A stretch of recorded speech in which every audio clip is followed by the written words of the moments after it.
বিলাম আমি শান্তি জানৰ পাৰৰ পৰাই শান্তিৰ বতৰা বিলাম মানুহ গঢ়াৰ পৰ বুকুত সাৱটি লৈ মানুহ গঢ়াৰ পৰ বুকুত সাৱটি লৈ সাধনাৰ মুখ চুমি আগুৱা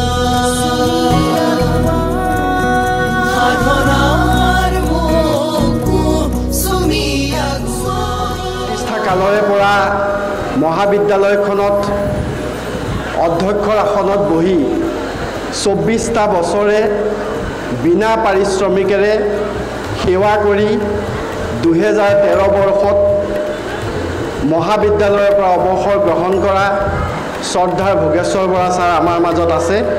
ছাৰক সম্বৰ্ধনা জনাব মহাবিদ্যালয়ৰ ৰাজনীতি বিজ্ঞান বিভাগৰ অধ্যাপক ৰূপক কুমাৰ শৰ্মা ডাঙৰীয়াই।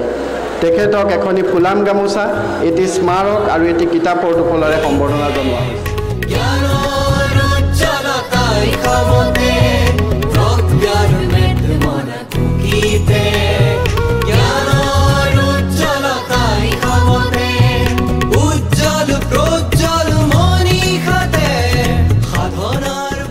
আকাশী গংগা ভক্তি সৰোবৰ, গতিকে এয়া ভক্তিৰ সৰোবৰ বুলি ক'ব পাৰি। প্ৰথম প্ৰকাশ এখেতসকলৰ সম্পাদনা আৰু তত্ত্বাৱধানৰ সংখ্যাটি সশ্ৰদ্ধভাৱে উৎসৰ্গা কৰা হ'ল। আপোনালোকে চাব। গতিকে আমি সময়ৰ কথাটো চিন্তা কৰি এইটো আমি শ্ৰদ্ধাৰে সৈতে এই প্ৰথম সংখ্যাটো আৰু আন্তৰিকতাৰে সৈতে আৰু যথেষ্ট পুৰত আৱেগেৰে সৈতে আমি এই আলোচনীখন উন্মোচন কৰিছোঁ। গতিকে ইয়াত আমি নতুন নতুন সৃষ্টিশীল প্ৰতিভাৰ যিসকল গৰাকী, সেই প্ৰতিভাধৰসকলৰ প্ৰতিভাৰ স্বাক্ষৰ আমি নিশ্চয় পাম। ইয়াৰ পৰৱৰ্তী সংখ্যাটো তেনেধৰণৰ স্বাক্ষৰ পাম। আৰু এই ক্ষেত্ৰত মহাবিদ্যালয়ৰ অধ্যক্ষা মহোদয়াকে প্ৰমুখ কৰি গোটেই মহাবিদ্যালয়ৰ সমাজ সক্ৰিয়ভাৱে জড়িত থাকি আমাৰ এই মুখপত্ৰ ভাগখন উন্মোচন কৰা বুলি ঘোষণা কৰিছোঁ।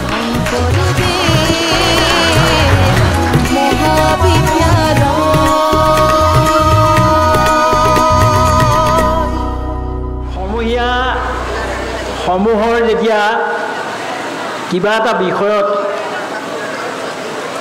ৰাপ জন্মে, এটা আগ্ৰহ জন্মে আৰু সমূহ যেতিয়া একগোট হৈ কিবা এটা কাম কৰাৰ কথা কল্পনা কৰা হয়, তেতিয়া আমি দেখিছোঁ যে তেনেকুৱা কামবিলাক বাস্তৱিকতে সফল হয়। এতিয়া বটদ্ৰৱা শংকৰদেৱ মহাবিদ্যালয়ৰ প্ৰতিষ্ঠা কালৰ কথা বিচাৰিলে বা আমি ক'বলৈ গ'লে বহুত দীঘলীয়া ইতিহাস হয়। তথাপি থোৰতে মই কেইটামান কথা নক'লে ভাল নালাগে, সেই কথাকেইটা ক'ব লাগিব। যে এই মহাবিদ্যালয়ৰ গুৰিতে বটদ্ৰৱা শ্ৰী শ্ৰী শংকৰদেৱ উচ্চতৰ মাধ্যমিক বিদ্যালয়খন, সেই বিদ্যালয়ৰ সেই সময়ৰ কৰ্মৰত অধ্যক্ষ আৰু শিক্ষক কৰ্মচাৰীসকলৰ লগত মহাবিদ্যালয়ৰ বিভিন্ন কাম জড়িত হৈছিল। সেইসকল লোক ইয়াত জড়িত হৈছিল। আৰু তাৰ পাছত শ্ৰী শ্ৰী বটদ্ৰৱা থান পৰিচালনা সমিতি, শ্ৰী শ্ৰী বটদ্ৰৱা থান পৰিচালনা সমিতিৰ সেই সময়ৰ সভাপতি আছিল পূৰ্ণচন্দ্ৰ দেৱ গোস্বামী আৰু এগৰাকী সভাপতি আছিল সোমেশ্বৰ দেৱ মহন্ত। আৰু তেতিয়া আমি তাৰ কাৰ্যনিৰ্বাহকৰ সদস্য আছিলোঁ। এই পৰিচালনা সমিতিৰ সম্পাদক আছিল ডক্টৰ নয়ন কলিতা। ডক্টৰ নয়ন কলিতা এতিয়াও আছে। ডক্টৰ নয়ন কলিতাৰ যি উদাৰ চিত্ৰ আৰু মহাবিদ্যালয় এখনৰ কাৰণে বিশ্ববিদ্যালয়ৰ যি অৰ্ডিনেন্স অধ্যাদেশ সেই অধ্যাদেশৰ অনুসৰি যিবোৰ চৰ্ত আছে সেই চৰ্তবিলাকৰ ভিতৰত অন্যতম চৰ্ত আছিল যে 1 লাখ টকাৰ ৰিজাৰ্ভ ফাণ্ড এটা লাগে। এই 1 লাখ টকাৰ ৰিজাৰ্ভ ফাণ্ডটো বটদ্ৰৱা থান পৰিচালনা সমিতিয়ে বটদ্ৰৱাত শংকৰদেৱৰ নামত প্ৰতিষ্ঠা কৰিবলৈ ওলোৱা মহাবিদ্যালয়খনলৈ 2টা কিস্তি কৰি প্ৰথমতে 30,000 আৰু দ্বিতীয় কিস্তিত 70,000 টকা আগবঢ়াই আমাৰ যিটো স্থায়ী পুঁজি ন্যূনতম স্থায়ী পুঁজি সেই স্থায়ী পুঁজিটো গঢ়াত সহায় কৰিছিল। আৰু সেই স্থায়ী পুঁজিটোৰ ধন এতিয়াও আমাৰ স্থায়ী পুঁজিত জমা আছে। এতিয়াও আজিও ৰিজাৰ্ভ ফাণ্ড এটা আমাৰ কলেজত এতিয়াও আছে। সেই ৰিজাৰ্ভ ফাণ্ডৰ 1 লাখ টকাৰ ওপৰত যিটো পইচা পোৱা যায় সেই পইচাটো মাজে মাজে আনি খৰচ কৰা হৈছে। সাধাৰণতে আগতে 6 বছৰৰ মূৰে মূৰে পইচাটো মেচিয়ৰ হয় টকাটো, আৰু তেতিয়া আমি 20,000 30,000 40,000 কিবা এটা টকা পাওঁ। আৰু সেই টকাবিলাক আমাৰ দিনত আমি আকৌ কলেজৰ কামতে লগাইছোঁ। মুঠতে সেই স্থায়ী পুঁজিটো ৰাইজৰ। তাৰপাছত বৰদোৱাৰ যিসকল সৰ্বসাধাৰণ মানুহ কৃষক, হালোৱা, হজুৱা, বনুৱা, তাৰ ভিতৰতে শিক্ষকসকলো পৰিব, বহু অঞ্চলৰ শিক্ষকসকলো পৰিব। সেইসকলে প্ৰত্যেকেই গা খাটি দিব নোৱাৰিব পাৰে, কিন্তু তেখেতসকলৰ আগ্ৰহ আৰু অনুকম্পা, তেখেতসকলৰ সহায় আৰু সহযোগ এইবিলাক আমাৰ জীৱনত শিলৰ ৰেখাৰ দৰে আছে আৰু সেইবোৰ সদায় মনত থাকিব। তেখেতসকলক আমি কৃতজ্ঞতা নজনাই উপায় নাই। তাৰ ভিতৰত লেখৰ কিছুমান মানুহ, সেইসকল লোক এতিয়া ইয়াত নাই। শ্ৰীযুত পুনা হাজৰিকা আমাৰ সমিতিৰ, তেওঁ প্ৰতিষ্ঠাকালৰ পৰা ধন ভঁৰালী আছিল। পুনা হাজৰিকাই সৰু সৰু কিন্তু গুৰুত্বপূৰ্ণ, লিটিল বাট ইম্পৰ্টেণ্ট, এখন কলেজৰ কাৰণে সৰু সৰু যিবোৰ বস্তুৰ প্ৰয়োজন, যিবোৰ জৰুৰী, সেইবিলাকৰ যোগানত কেতিয়াও কাৰ্পণ্য কৰা নাছিল। আমাৰ মহাবিদ্যালয়ৰ বিভিন্ন ব্যক্তিয়ে দান বৰঙণি আগবঢ়াইছে, এইবোৰ ৰেকৰ্ডত এতিয়াও পোৱা যাব বিচাৰিলে। আমি প্ৰাথমিক অৱস্থাত এই মহাবিদ্যালয়ৰ RCC ঘৰৰ যিটো আঁচনি কৰিছিলোঁ, সেই আঁচনি ঘৰৰ প্ৰতিটো খুঁটাৰ বিপৰীতে 1500 টকা আমাৰ কলেজ কমিটিয়ে ঠিক কৰিছিল। আৰু তেনেকৈ 1500 টকা দিয়া যথেষ্ট ব্যক্তি, সেইসকলৰ ৰেকৰ্ড আছে আমাৰ মহাবিদ্যালয়ত। তাৰোপৰি অতিৰিক্তভাৱে আমি বটদ্ৰৱা অঞ্চলৰ বজাৰ, সেই সময়ৰ বজাৰ, শান্তিজান বজাৰ, কদমণি বজাৰ, বালিসত্ৰ, ডুমডুমীয়া বালিসত্ৰ বজাৰ, এই বজাৰবিলাকৰ পৰাও আমি একোটা সাহায্য, আৰ্থিক সাহায্য সেই সময়ত পাইছিলোঁ। কিমান পাইছিলোঁ সেইবোৰ চব ৰেকৰ্ডত আছে। সেইবোৰ এতিয়া মোক মনত পেলাই ক'বলৈ ক'লে মোৰ মনত নপৰে। যি কি নহওক, এই গোটেই বস্তুবিলাক আমি পোৱা যিখিনি সুযোগ আৰু সুবিধা, সেই সুযোগ আৰু সুবিধাক আমি যথোপযুক্তভাৱে ব্যৱহাৰ কৰিবলৈ এটা সিদ্ধান্ত কৰিছিলোঁ আৰু সেইমতে ব্যৱহাৰ কৰা হৈছিল। আমি প্ৰথম ক্লাছ খুলিছিলোঁ 21 আগষ্ট তাৰিখৰ পৰাই আমাৰ ক্লাছ হৈছিল। তাৰপাছত মন কৰিবলগীয়া যে দিগেন বৰাৰ কাৰ্যকাল শেষ হোৱাৰ পাছত মাননীয় গৌতম বৰা কংগ্ৰেছৰ বিধায়ক আহিল। গতিকে তাৰ পৰৱৰ্তী কালছোৱাত 2013 চনত যেতিয়া মই ৰিটায়াৰ হৈছোঁ, তাৰপাছত আকৌ 6-7 বছৰমানৰ কাৰণে সভাপতি মুকুট যে আমি যিটো ষ্টাফ পাইছিলোঁ, এতিয়াও সেই ষ্টাফৰ ভালেমান ব্যক্তি আছে ফাৰ্ষ্ট ক্লাছ পোৱা। কোৱালিফাইড ল'ৰা প্ৰাঞ্জলি এনেধৰণে কোৱালিফাইড কিছুমান জেনাৰাছ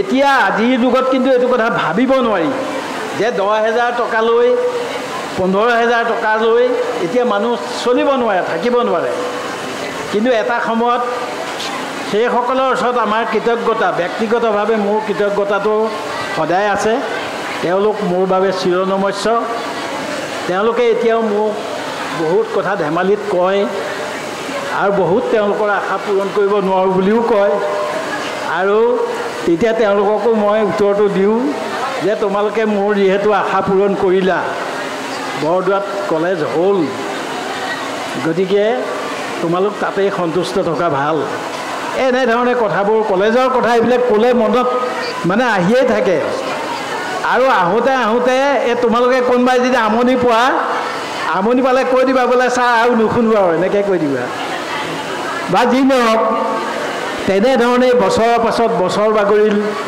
বিশ্ববিদ্যালয়ৰ পৰা আমি প্ৰয়োজনীয় যিবিলাক অন্তৰ্ভুক্তি আৰু অনুমোদন অসম চৰকাৰৰ পৰা অনুমোদন বিশ্ববিদ্যালয়ৰ পৰা অন্তৰ্ভুক্তি যেনে প্ৰথমতে পাৰ্মিশ্যন বিশ্ববিদ্যালয়ে দিলে পাৰ্মিশ্যন কনকাৰেঞ্চ চৰকাৰে দিলে প্ৰথমে মতে পাৰ্ট 1 পাৰ্মিশ্যন বিশ্ববিদ্যালয়ে দিলে তাৰপাছত পাৰ্ট 1ৰ কনকাৰেঞ্চ দিলে তাৰপাছত পাৰ্ট 2 কনকাৰেঞ্চ বিশ্ববিদ্যালয়ে দিলে তাৰপাছত আকৌ অসম চৰকাৰে পাৰ্ট 2 কনকাৰেঞ্চ দিলে তাৰপাছত মেজৰ পাঠ্যক্ৰম যিবোৰ হ'ল খোলা হ'ল সেইবিলাকৰ সেইদৰে পাৰ্মিশ্যন আৰু কনকাৰেঞ্চ এইটো এটা বিশ্ববিদ্যালয়ৰ নীতি অসম চৰকাৰৰ নীতিমতে এতিয়াও সেইবোৰ হৈ আছে এতিয়াও হয়তো নতুন কেইটামান বিষয়ত সেই প্ৰক্ৰিয়া অব্যাহত আছে হয়তো শেষ হোৱা নাই গতিকে ইয়াৰ যাত্ৰা অবিৰত ইয়াৰ কৰ্ম